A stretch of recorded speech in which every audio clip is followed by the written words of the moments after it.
पहले तो परम पुरुष पुरंदनी हुजूर महाराज राष्ट्रमी दयाल के चरणों में मैं स्वयं अपनी तरफ से, अपने पूर्ण परिवार की तरफ से, भाइयों बहनों बच्चों की तरफ से चरणों में मत्था टेकता हूं और फरियाद और पुकार यही करता हूं कि आप रक्षा करते आए हैं, रक्षा कर रहे हैं और सदा ऐसे ही रक्षा करते रहेंगे।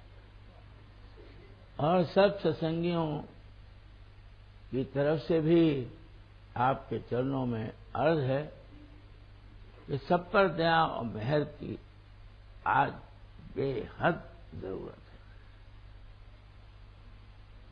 कोई सुरक्षित नहीं है, चारों तरफ अंधेरा ही अंधेरा है और इस कदर भूल और भ्रम पैदा हो गई है कि लोग असली और सच्ची बात को सुनना ही नहीं चाहते, किसी नेक सलाह को मानना ही नहीं है, यानी विरोध के घाट पर भी बैठे हैं और विद्रोह के घाट पर भी बैठे हैं।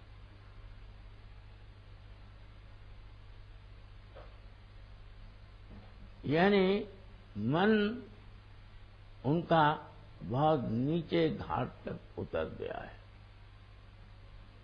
जहां उनकी जो सामान्य सूझबूझ है वो जाती रही है। वो इतने गाफिल हैं कि वो समझ नहीं पाते कि क्या उनके भले की बात है और क्या बुरे की बात है। और आज अगर दुनिया का हाल देखें तो यही हो रहा है। संपूर्ण विश्व में आज नेतृत्व का अभाव है। कोई नई बात पैदा करने वाला तो बहुत दूर, कोई कुछ विशेष करने के लिए तैयार नहीं, कोई त्याग करने के लिए तैयार नहीं, कोई बलिदान करने के लिए तैयार नहीं। आपाधापी मची हुई है, मेरा तेरा बढ़ गया है।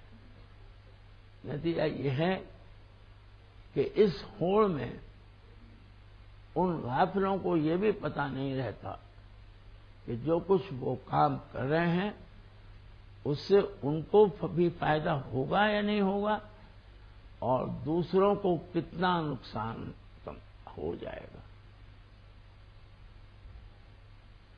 एक अजब बात यह है कि हर इंसान ये जानता हुआ भी कि यहां कुछ दिन का रहना है और फिर ये जाना है, ऐसी बातें करते हैं कि जैसे कि उन्होंने कोई ऐसी घुट्टी पी ली है कि वो अमर रहेंगे।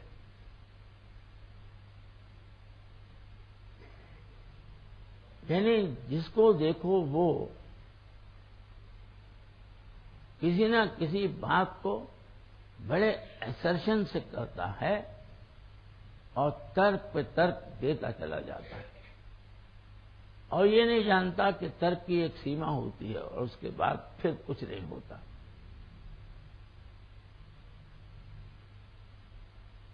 मुझे इन दुनियादारों की तो अकल पर अफसोस आता है और मैं ये जब देखता हूं कि सरासर उनकी करनी ऐसी हो रही है कि वो सीधे 84 में जाने को बैठे हुए हैं, तो और भी अधिक अफसोस आता है। और इसका मैं एक साधारण उदाहरण देता हूं आपको, और वो ये है कि बंदरों की संख्या एक संग बढ़ गई है और जब 84 में जीव जाता है तो पहले बंदर और फिर नीचे जाता है। हालांकि बात उल्टी कही जाती है कि पहले एप और फिर मैन, लेकिन नहीं, है उल्टा। ये जो कहा गया है सनातनी जो वाक्य है कि गाय की गति के बाद मनुष्य को गति मिलती है, ये सही है।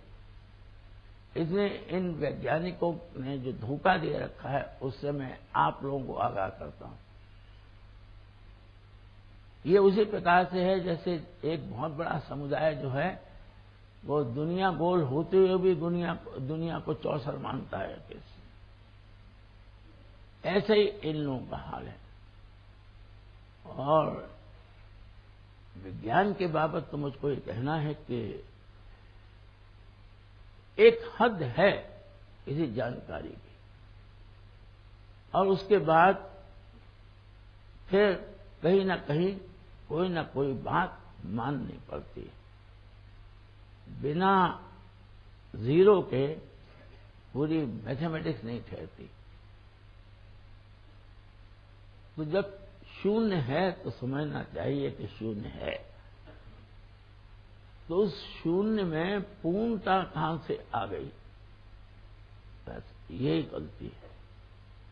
राजू स्वामी दयाल ने आकर इस शून्य में पूर्णता पैदा कर दी है। देखिए दया परम पुरुष पुरंदनी राजू स्वामी दयाल ने ठीक समय पर अवतार धारण किया। अब 2018 में तो परम पुरुष पुरंदनी स्वामी जी महाराज को यहां जन्म लिए 200 वर्ष हो जाएंगे।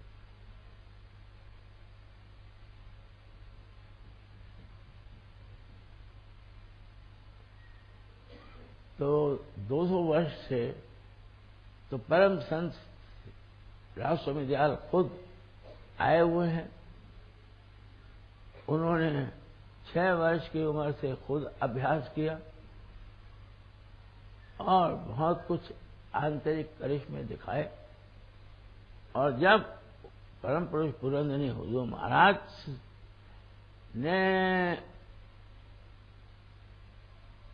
उन्हें ढूंढ लिया, ये समझिए कि जब ये मौज हो गई कि प्रेमी और प्रीतम मिले, राधा और स्वामी मिले, तो फिर राधा और स्वामी मिल गए और राधा स्वामी नाम प्रकट हो गया।